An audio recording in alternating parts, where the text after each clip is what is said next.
à chacun et chacune de vous et bienvenue à cette célébration. Allons vers la source de notre foi. Que Dieu, notre Père, et Jésus, notre Seigneur, nourrissent votre espérance, qu'il vous donne la grâce et la paix. Béni soit Dieu, maintenant et toujours. La Bible utilise l'image d'un repas de noces pour illustrer les liens qui unissent Dieu et l'humanité. À l'exemple de nos ancêtres dans la foi, accueillons l'abondance de la miséricorde divine. Bien souvent, nous croyons que tu n'appartiens qu'à notre passé. Seigneur, source de notre foi, rends pitié de nous. Nous discernons avec difficulté les signes d'espérance que tu nous donnes. Ô Christ, lumière en notre nuit, rends pitié de nous. Nous percevons mal la portée de nos engagements vécus à ta suite. Seigneur, modèle de charité, rends pitié de nous.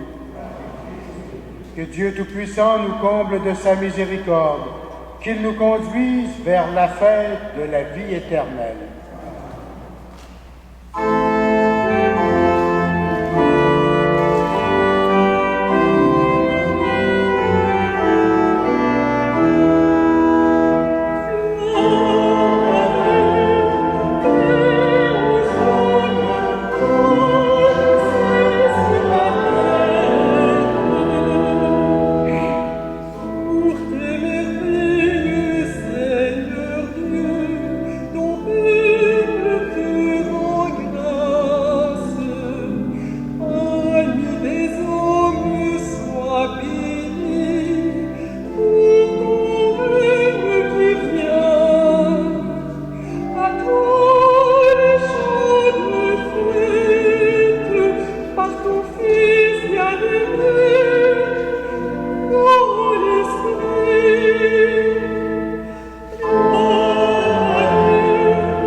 Montre-nous, Seigneur, à quel point tu nous aimes et par la force de ton esprit, rapproche les chrétiens divisés. Que ton Église apparaisse clairement comme ton signe au milieu du monde et que le monde, attiré par sa lumière, croit en Jésus, ton envoyé, lui qui vit et règne avec toi et l'Esprit Saint, maintenant et pour les siècles des siècles.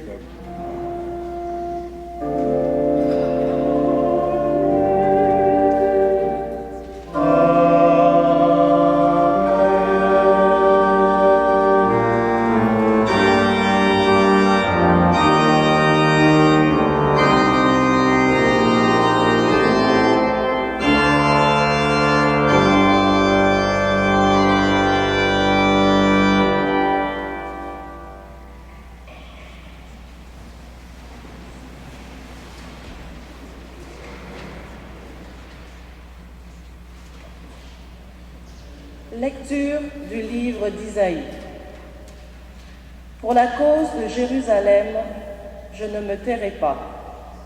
Pour Sion, je ne prendrai pas de repos, avant que sa justice ne se lève comme l'aurore, et que son salut ne flamboie comme une torche. Les nations verront ta justice, tous les rois verront ta gloire. On t'appellera d'un nom nouveau, donné par le Seigneur lui-même. Tu seras une couronne resplendissante entre les doigts du Seigneur, un diadème royal dans la main de ton Dieu. On ne t'appellera plus la délaissée. On n'appellera plus ta contrée terre déserte. Mais on te nommera ma préférée. On nommera ta contrée mon épouse. Car le Seigneur met en toi sa préférence et ta contrée aura un époux. Comme un jeune homme épouse une jeune fille, celui qui t'a construite t'épousera. Comme la jeune mariée est la joie de son mari, ainsi tu seras la joie de ton Dieu. Parole du Seigneur.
Apportez votre offrande, entrez dans ses parvis, adorez le Seigneur éblouissant de sainteté, tremblez pour lui, terre entière,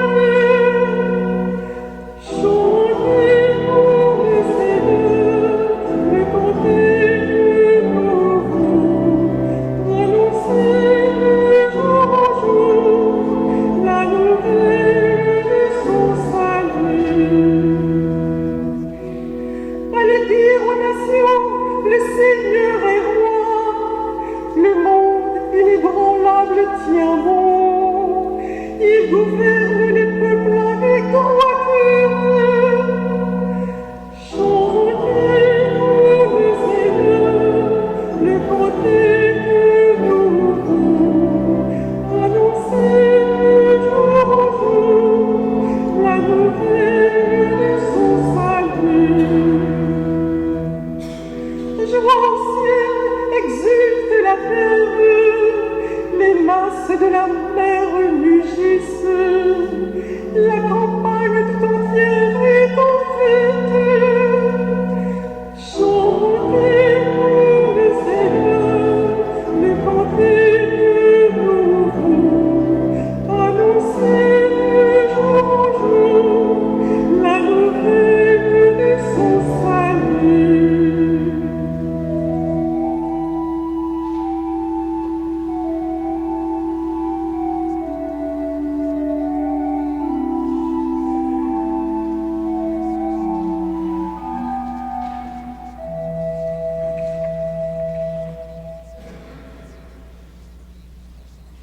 Lecture de la première lettre de Saint Paul apôtre aux Corinthiens.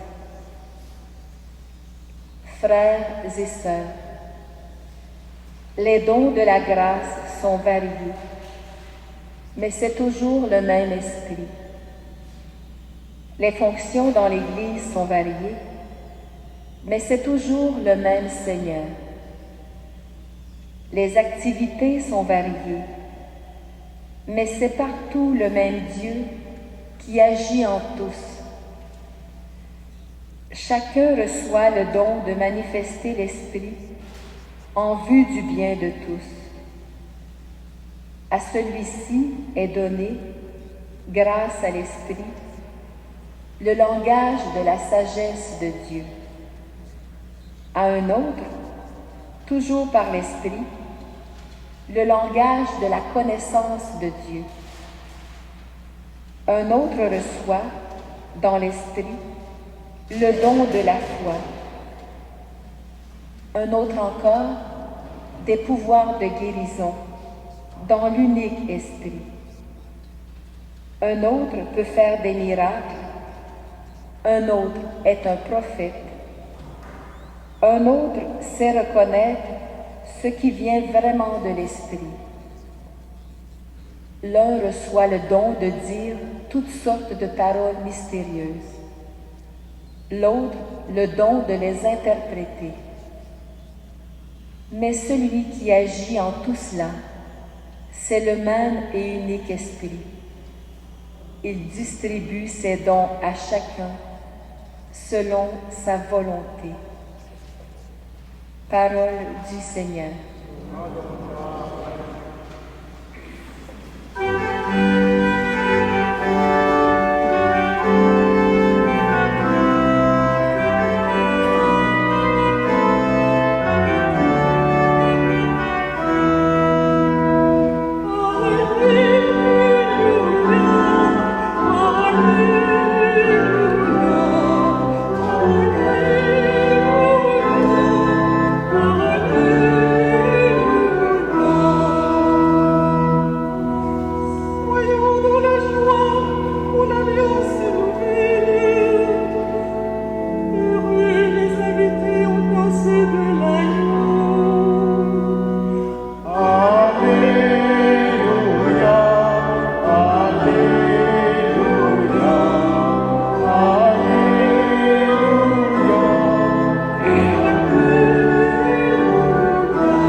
Le Seigneur soit avec vous.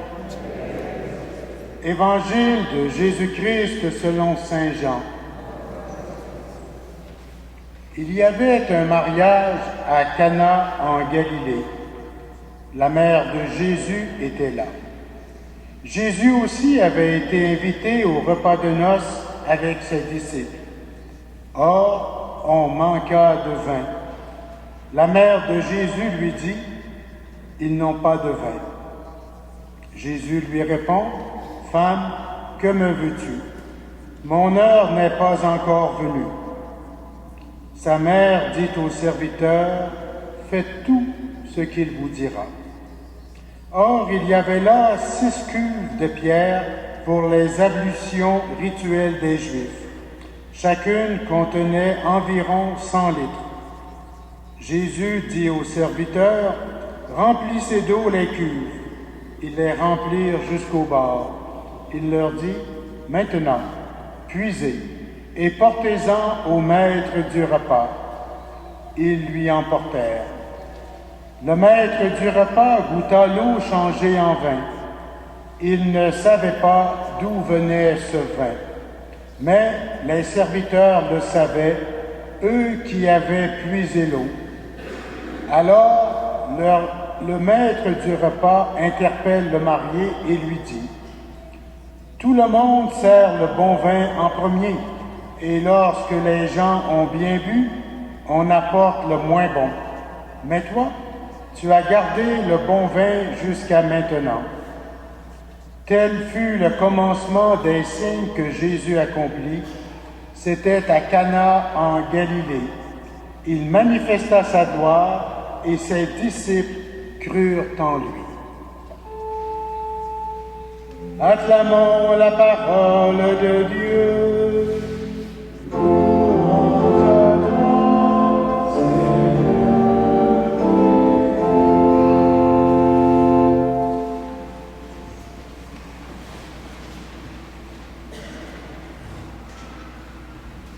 Les textes de ce dimanche nous renvoient au thème des épousailles, à celui des noces et du mariage.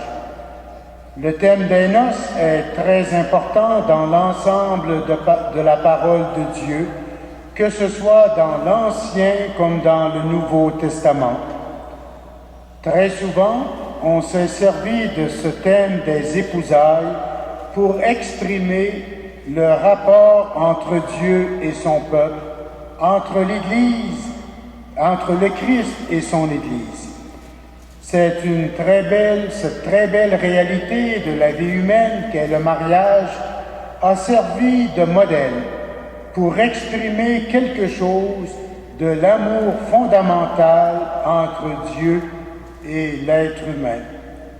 La première lecture que nous avons entendue, celle du livre d'Isaïe, se situe autour du VIe siècle avant Jésus-Christ. Le peuple élu vient de vivre une période terrible de son histoire. L'épisode entendu ce matin raconte la période de la fin de l'exil. L'exil a été perçu par le prophète comme une conséquence des péchés d'Israël. Malgré tout, un petit reste a survécu et Dieu renouvelle ses promesses envers son peuple choisi. Non seulement il lui réaffirme sa préférence, mais il s'engage à en faire son épouse. La contrée délaissée deviendra la préférée de Dieu. Un lien d'amour et de fécondité les unira.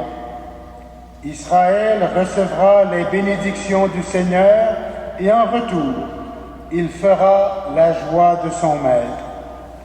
Le prophète, par ses exhortations, veut briser le silence apparent de Dieu. Les promesses de Dieu, faites au temps de l'Ancienne Alliance, prennent toutes leurs mesures avec la venue de Jésus. Avec la venue du Sauveur, du Fils de Dieu, l'heure du salut a vraiment sonné. C'est dans cette perspective qu'il importe de regarder l'enseignement de la page de l'Évangile que nous venons de lire.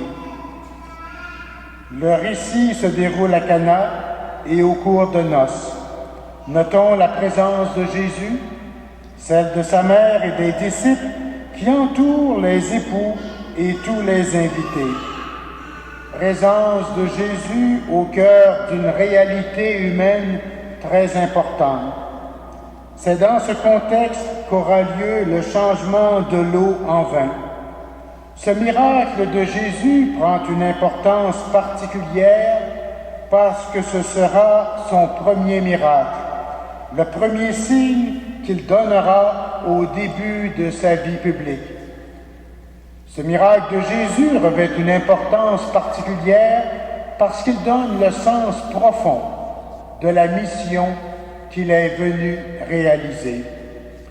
Le récit des noces de Cana annonce du neuf par rapport à l'intervention de Dieu en notre humanité. Saint Jean insiste dans son évangile pour parler de cet épisode des noces de Cana comme du commencement des signes. En d'autres termes, ce signe donne le ton à ce qui viendra par la suite, et ce, jusqu'au terme de la vie de Jésus sur la terre. Le rôle de Marie est important à plus d'un titre. C'est d'abord elle et non pas l'époux qui voit le manque. Elle s'aperçoit d'un manque, immédiatement elle le dit à Jésus. Ils n'ont pas de vin. On pourrait presque dire que c'est elle qui force d'une certaine façon le premier miracle de Jésus. La réponse ou réaction de Jésus face à l'intervention de Marie peut nous surprendre au premier abord. « Femme, que me veux-tu?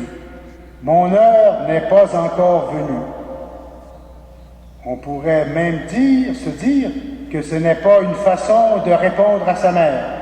Et pourtant, Jésus ne veut pas être déplaisant, mais il sait qu'il ne peut, à ce moment précis, tout expliquer.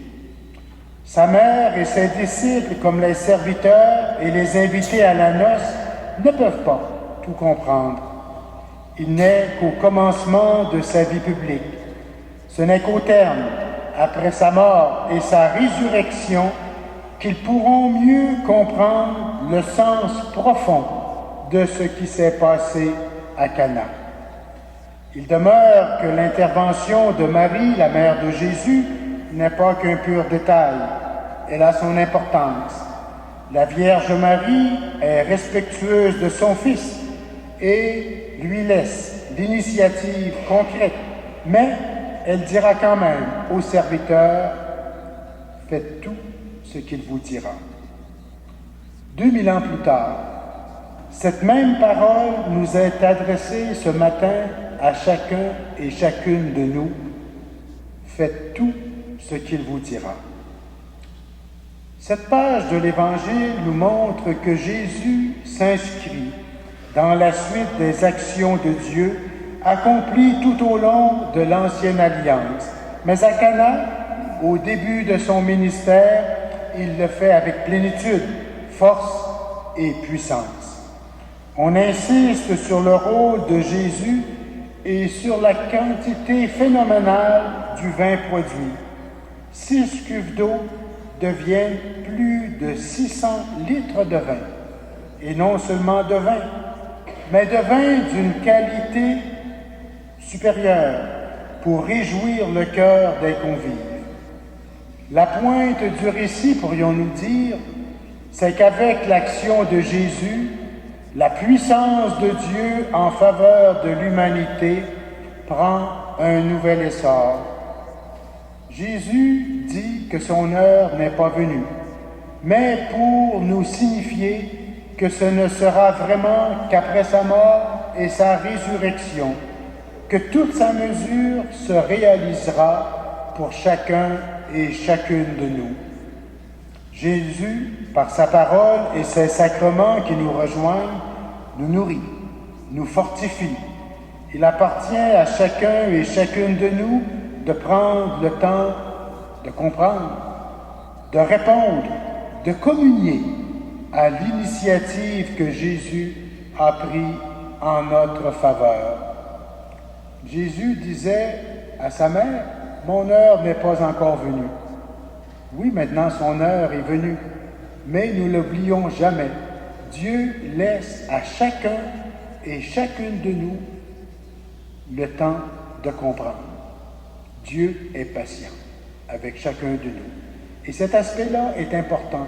Des choses que je ne comprends pas aujourd'hui, qui me sont difficiles à saisir pour diverses raisons, dans quelque temps, je les comprendrai. Un peu comme la foi d'un enfant, elle est vraie. Pour un enfant, sa foi. Pour un adolescent, pour un jeune parent. Mais c'est avec l'expérience des années où Dieu parle, Dieu se fait plus comprendre en coup. Et nous avons aussi toute notre part à faire pour comprendre son message. Et il y a du temps pour notre progression. La vie même de Jésus nous rejoint au moment de notre baptême. Mais cette aide, cet apport, pour pouvoir en bénéficier pleinement, il nous faut accepter de collaborer à l'œuvre de Dieu. Il nous faut répondre positivement à ce qu'il nous propose. Et ne l'oublions jamais, Dieu respecte toujours notre liberté. Il nous aide, il nous appelle, il prend l'initiative, mais respecte notre liberté. C'est à partir d'un manque que Jésus nous a donné à Cana le signe de l'eau changée en vin. C'est aussi à partir et compte tenu de nos manques que Jésus peut nous combler de joie et nous conduire au bonheur en cette vie et aussi nous ouvrir au bonheur éternel. Il nous faut prendre conscience de nos manques et reconnaître que Jésus vient y répondre. N'oublions surtout pas l'invitation de Marie et méditons-la au cours des jours qui viennent. Faites tout ce qu'il vous dira. Même si vous avez des difficultés à saisir, faites tout ce qu'il vous dira. C'est un appel à mettre notre confiance totale et inconditionnelle en Dieu, qui peut changer notre tristesse en joie, même si nous ne comprenons pas tout parfaitement, même si nous vivons des moments difficiles, voire des moments où il y a de l'incompréhension. Amen.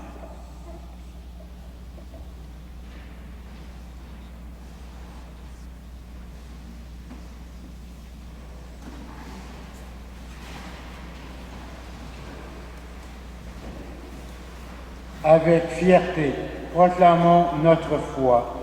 Je crois en Dieu, le Père Tout-Puissant, Créateur du ciel et de la terre, et en Jésus-Christ, son Fils unique, notre Seigneur, qui a été conçu du Saint-Esprit, est né de la Vierge Marie, a souffert sous Ponce Pilate, a été crucifié, est mort et a été enseveli, est descendu aux enfers, le troisième jour est ressuscité des morts, est monté aux cieux, est assis à la droite de Dieu, d'où il viendra juger les vivants et les morts. Je crois en l'Esprit Saint, à la Sainte Église catholique, à la communion des saints, à la rémission des péchés, à la résurrection de la chair. Aujourd'hui, comme jadis à Cana, Dieu veut le bonheur de tous les humains.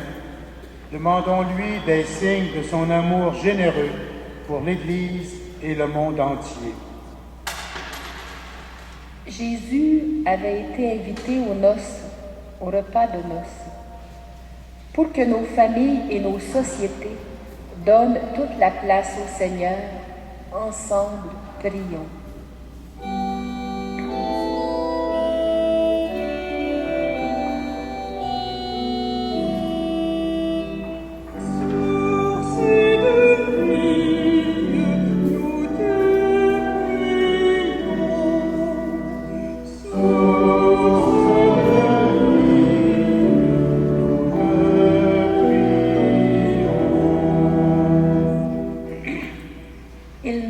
De vin,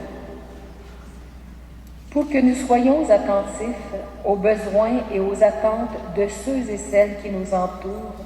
Ensemble, prions.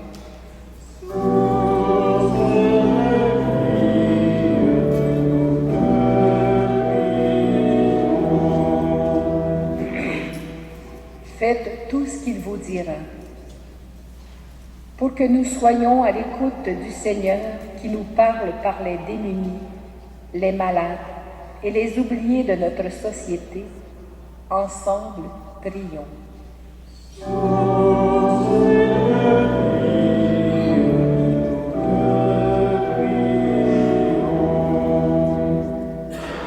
Maintenant, puisez, pour que tous les baptisés puisent abondamment aux sources de la parole et des sacrements. Ensemble, prions.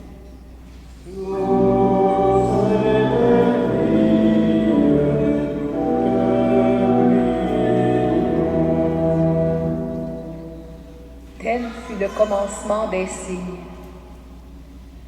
pour que notre joyeux rassemblement du dimanche soit une invitation à croire.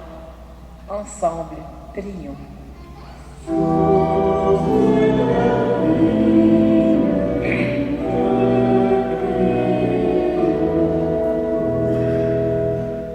Dieu de l'Alliance nouvelle, ton Fils Jésus a manifesté ta générosité lors des noces de Cana. Fais de nous des témoins inventifs et courageux de tes largesses par Jésus le Christ notre Seigneur. Amen.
et sœurs, prions ensemble au moment d'offrir le sacrifice de toute l'Église.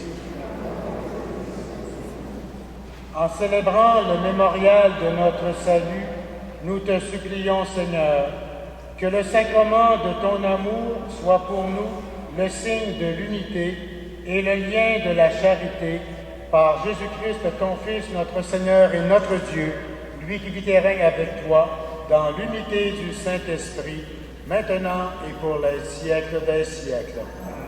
Le Seigneur soit avec vous. Élevons notre cœur.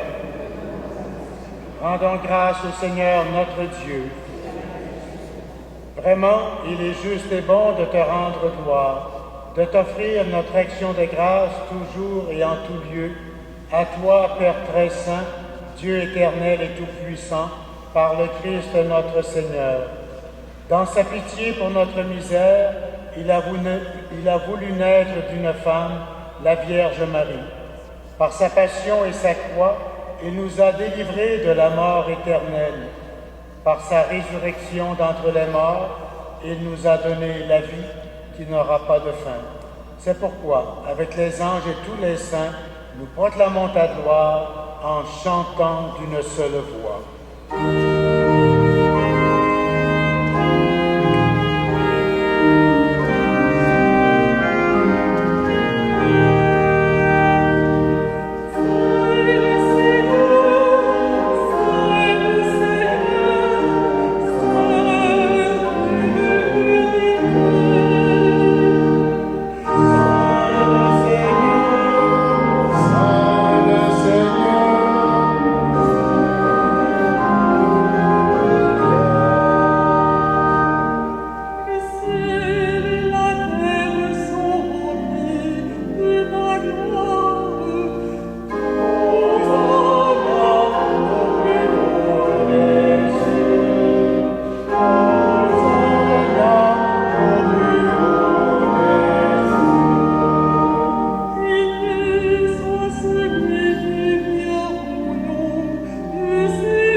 Proclame ta louange, car c'est toi qui donnes la vie, c'est toi qui sanctifies toutes choses par ton Fils, Jésus-Christ notre Seigneur, avec la puissance de l'Esprit Saint.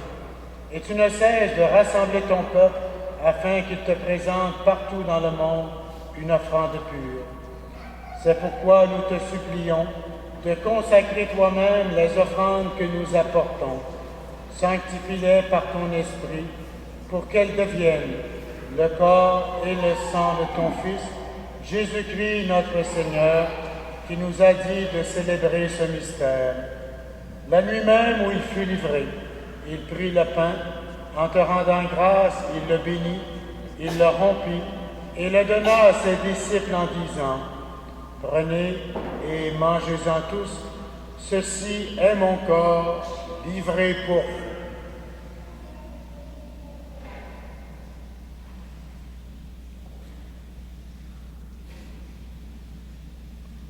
De même, à la fin du repas, il prit la coupe. En te rendant grâce, il la bénit et la donna à ses disciples en disant, « Prenez et buvez-en tous, car ceci est la coupe de mon sang, le sang de l'alliance nouvelle et éternelle, qui sera versé pour vous et pour la multitude en rémission des péchés.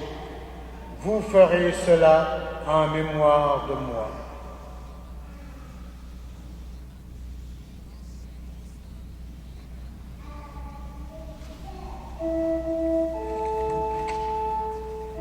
Proclamons le mystère de la foi.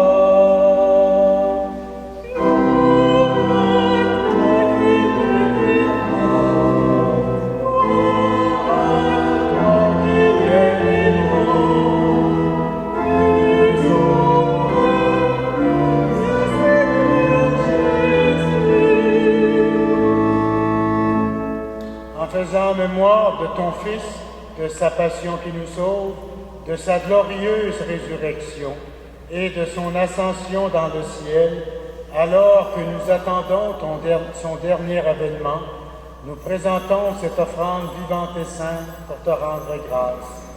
Regarde, Seigneur, le sacrifice de ton Église et daigne y reconnaître celui de ton Fils qui nous a rétablis dans ton alliance. Quand nous serons nourris de son corps et de son sang et remplis de l'Esprit Saint, accorde-nous d'être un seul corps et un seul esprit dans le Christ. Que l'Esprit Saint fasse de nous une éternelle offrande à ta gloire, pour que nous obtenions un jour les biens du monde à venir auprès de la Vierge Marie, l'Immaculée Conception, avec les apôtres et les saints de tous les temps, qui ne cessent d'intercéder pour nous. Et maintenant, nous te supplions, Seigneur, par le sacrifice qui nous réconcilie avec toi, étends au monde entier le salut et la paix. Affermis la foi et la charité de ton Église au long de son chemin sur la terre. Veille sur ton serviteur, le pape Benoît XVI, et notre évêque Christian, l'ensemble des évêques, les prêtres, les diacres et tout le peuple des rachetés. Écoute les prières de ta famille assemblée devant toi et ramène à toi, Père très aimant, tous tes enfants dispersés. Pour nos frères et sœurs défunts, pour tous ceux et celles qui ont quitté ce monde et dont tu connais la droiture, nous te prions. Nous prions spécialement ce matin pour les parents défunts de la famille Gottschall. Reçois-les dans ton royaume, où nous espérons être comblés de ta gloire, tous ensemble et pour l'éternité, par le Christ notre Seigneur, par qui tu donnes au monde toute grâce et tout bien. Par lui, avec lui et en lui, à toi, Dieu le Père Tout-Puissant, dans l'unité du Saint-Esprit, tout honneur et toute gloire pour les siècles des siècles.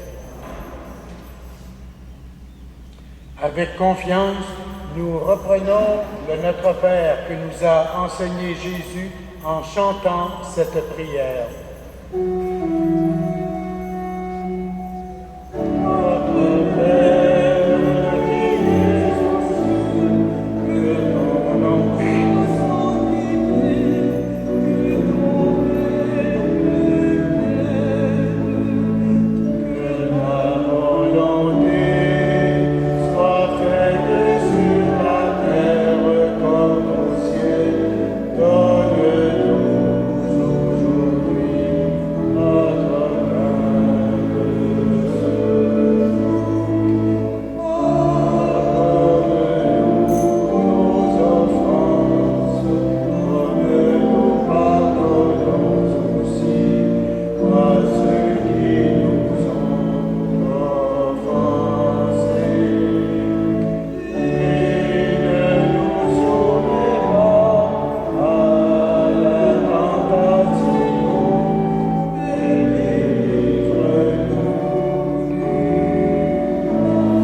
délivre-nous de tout mal, Seigneur, et donne la paix à notre temps.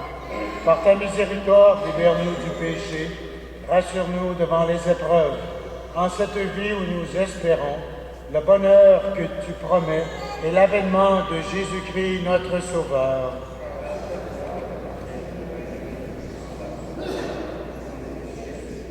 Seigneur Jésus-Christ, tu as dit à tes apôtres, je vous laisse la paix, je vous donne ma paix. Ne regarde pas nos péchés, mais la foi de ton Église. Pour que ta volonté s'accomplisse, donne-lui toujours cette paix et conduis-la vers l'unité parfaite, toi qui vis et règnes pour les siècles des siècles. Que la paix du Seigneur soit toujours avec vous.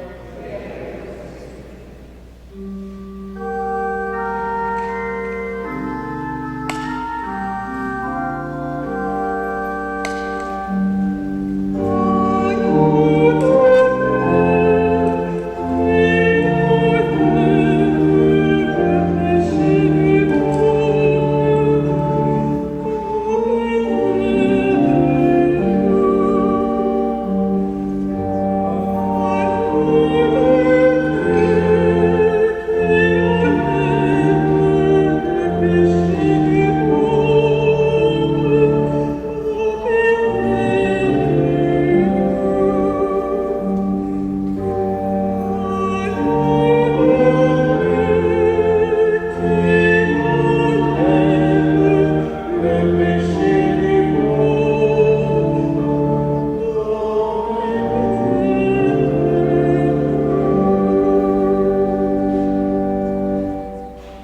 Heureuses les invités au repas du Seigneur. Voici l'agneau de Dieu, celui qui enlève le péché du monde. Seigneur, je ne suis pas digne de te recevoir, mais dis seulement une parole, que le corps et le sang du Christ nous gardent pour la vie éternelle.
Prions le Seigneur.